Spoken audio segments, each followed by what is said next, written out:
चलिए खबरों में आगे बढ़ते हैं, बात करेंगे बदरुद्दीन अजमल की, जो हमेशा से विवादित टिप्पणी करते हैं, विवादित बयान देते हैं। एक बार फिर से उनकी तरफ से कुछ ऐसा ही विवादित बयान दे दिया गया, जिसको लेकर के बवाल काफी ज्यादा बढ़ गया। बदरुद्दीन अजमल भावों में इतना बह गए कि ये तक कह गए कि देश की नई संसद भवन वक्फ की जमीन पर बनी है और इसी के साथ दिल्ली का एयरपोर्ट भी।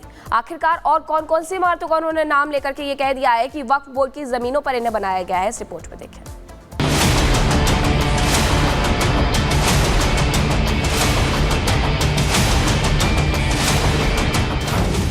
बदरुद्दीन का बेतुका बयान मचा सियासी घमासान।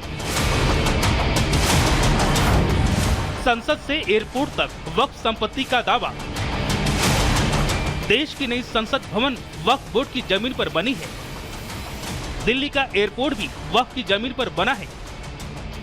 यही नहीं, वसंत विहार के आसपास का बड़ा इलाका भी वक्फ की संपत्ति है।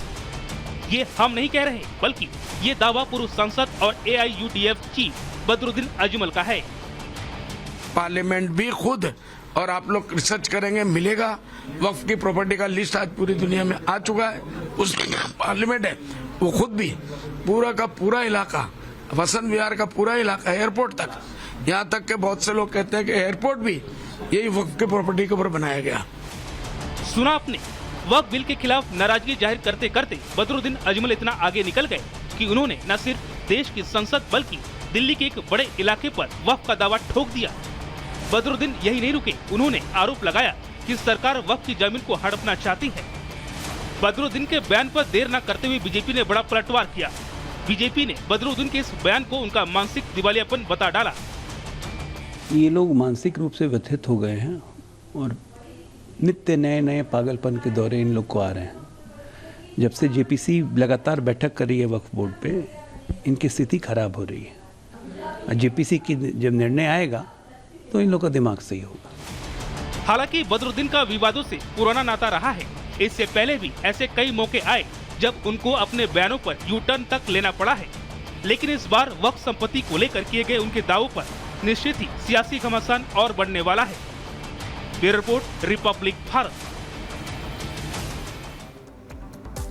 तो बदरुद्दीन अजमल ने कोई पहली बार नहीं है जब उन्होंने इस तरीके से अनर्गल बयानबाजी की है। पहले क्या क्या कहा है आपको वो बता देते हैं। हिंदुओं पर उनकी तरफ से विवादित टिप्पणी की गई थी। बदरुद्दीन अजमल की तरफ से हिंदुओं को लेकर के टिप्पणी की गई। बांग्लादेशी घुसपैठियों का वो समर्थन करते हुए नजर आते हैं। दूसरी तरफ केंद्र सरकार सिर्फ हिंदुओं को मजबूत करने में लगी, ऐसे आरोप लगाते हैं। हिंदू भी लव जिहाद करे, कौन रोक रहा है, ये उनकी तरफ से कहा गया। केंद्र सरकार मुस्लिमों को अलग थलग कर रही है, ये आरोप थे उनके। मुसलमान 2 से ज्यादा बच्चे पैदा करे, इस तरीके की बयानबाजी उनकी तरफ से की जाती है। जेल जाने में मुसलमान नंबर 1 है, ये खुद कह रहे हैं बदरुद्दीन अजमल। तो इस तरीके से जो अनर्गल बयानबाजी का दौर है वो आज भी थमते हुए नजर नहीं आ रहा है। और जब बात वक्फ बोर्ड की आई है तो उसके बाद एक बार फिर से उन्होंने उसी तरीके की बयानबाजी करना शुरू कर दिया है। और चलिए बात करेंगे उत्तराखंड की, क्योंकि उत्तराखंड की धामी सरकार की तरफ से एक बहुत बड़ा फैसला लिया गया है। जी हां, आप बखूबी जानते हैं कि नान में थूक मसाज, इस तरह के मामले लगातार सामने आ रहे थे। और अब अगर किसी की तरफ से ऐसा कुछ किया गया, नया कानून लाया गया है, उस पर कड़ी से कड़ी कार्रवाई की जाएगी। और इसके अलावा सभी लोग जो भी दुकानों में जाकर खाना खाते हैं, उनको जानने का अधिकार है कि वो आखिरकार जिस दुकान में जा रहे हैं उसका नाम क्या है और आखिरकार उसका जो खाना है वो कैसे बनवाया जा रहा है। पूरी खबर बताते हैं आपको इस रिपोर्ट के जरिए।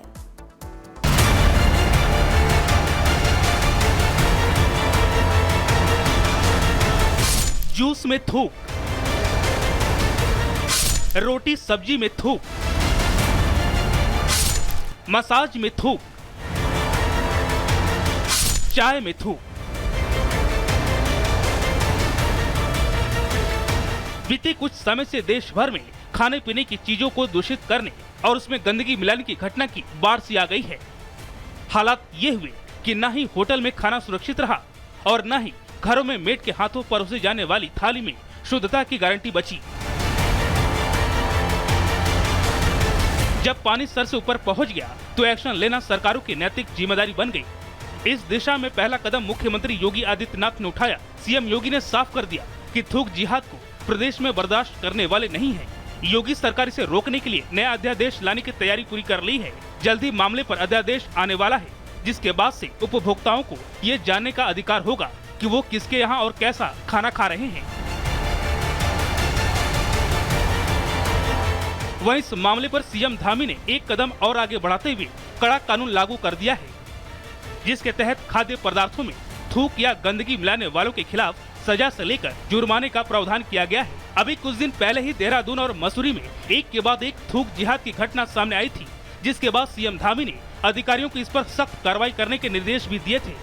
अब कानून बनने के बाद से पुलिस के साथ एफडीए ने भी सख्ती शुरू कर दी है और बाकायदा खाद्य पदार्थों में थूक या गंदगी मिलाने की घटनाओं को लेकर गाइडलाइन जारी कर दी है। नए कानून के तहत दोषियों पर बीएनएस के खिलाफ मुकदमा दर्ज करने के साथ 25,000 से 1 लाख रुपए तक का जुर्माना की कार्रवाई के निर्देश दिए हैं। मीट कारोबारियों, ढाबे, होटल और रेस्टोरेंट संचालकों को अपने यहाँ लिखना होगा मीट हलाल का है या फिर छठ का। फोटो युक्त पहचान पत्र, कैमरे लगाने के भी निर्देश जारी कर दिए गए हैं। अब ऐसे में सवाल उठता है कि वो कौन लोग हैं और कौन सी मजहबी शिक्षा है जो खाने के खिलाफ जिहाद करने को तैयार कर रही है। यहाँ सवाल ये भी उठता है कि आखिर उस मानसिकता से कैसे बचा जाए जो समाज और आपके बीच में रहते हुए अपनी जिम्मेदारी एजेंडे के तहत आपकी पवित्रता को भंग कर रहे हैं। Bureau report, Republic Bharat. तो इस रिपोर्ट के जरिए हमने आपको बताया कैसे धामी सरकार सख्त हो गई है, लेकिन और ज्यादा जानकारी आपको ग्राफिक्स के जरिए दे देते हैं। एफडीए ने दरअसल गाइडलाइंस जारी की है। क्या गाइडलाइंस जारी की वो भी आपको बताएंगे। दुकानों में पहचान पत्र अनिवार्य होगा, इंपॉर्टेंट होगा। ग्लव्स, इसके अलावा हेड गियर पहनना जरूरी है। इसके अलावा होटल ढाबों में भी धूम्रपान और थूकना निषेध है। संक्रामक रोग से भी ग्रसित जो व्यक्ति है वो अपने काम पर ध्यान दे। होटलों को भी गाइडलाइन लगानी होगी। ये भी बताया गया है कि सामान कहां से खरीद रहे हैं इसकी भी जानकारी ग्राहकों को देना इंपॉर्टेंट होगा, ये भी बताना होगा। आदेश न मानने वालों के लिए जुर्माना और सजा का प्रावधान इस कानून में किया गया है। यानी कि उत्तर प्रदेश की एक तरफ जहां मुख्यमंत्री योगी आदित्यनाथ, वहीं दूसरी तरफ उत्तराखंड की मुख्यमंत्री धामी की तरफ से भी बड़ा फैसला फिलहाल किया गया। खबरों में आगे बढ़ते हैं, मीनाक्षी के पास आपको ले चलते हैं। आपने फिल्मों में, कहानियों में हमेशा सुना होगा कानून अंधा होता है, लेकिन अब ये सिर्फ इतिहास बन के रह गया है, किंवदंती बन के रह गया है। ऐसा इसलिए क्योंकि अब इंसाफ की देवी की आंखों से काली पट्टी हटा दी गई है। क्या कुछ बदलाव हुआ है, देखिए।